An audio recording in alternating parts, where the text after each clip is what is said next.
Pada video kali ini, kita akan membahas tentang tahapan respirasi serta hubungan fotosintesis dan respirasi. Makhluk hidup memerlukan energi di luar untuk menjalankan berbagai proses yang ada di dalam tubuhnya. Hal itu dilakukan untuk membentuk protein, untuk pertukaran zat melalui membran, untuk pergerakan, untuk reproduksi, dan untuk proses fisiologis lainnya.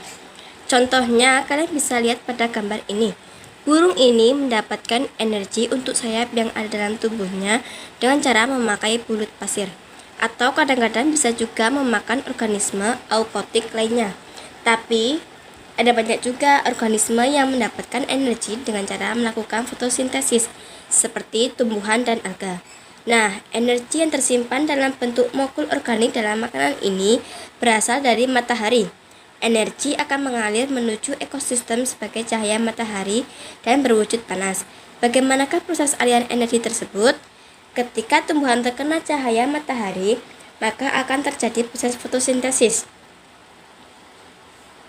Prosesnya terjadi pada kloroplast yang ada di daun. Selanjutnya, fotosintesis ini akan menghasilkan oksigen beserta dengan molekul organik. Molekul organik dan oksigen ini akan digunakan oleh mitokondria pada organisme eukariotik untuk bahan bakar terjadinya respirasi seluler sehingga nantinya akan menghasilkan ATP yang dikeluarkan dalam bentuk panas.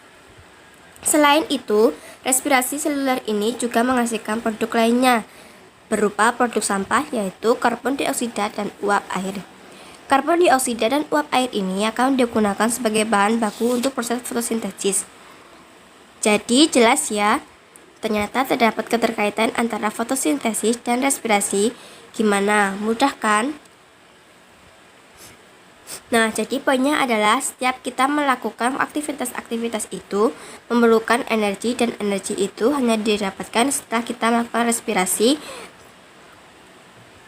Tapi bagaimana sih proses respirasi pada sel sehingga kita dapat menghasilkan energi tersebut?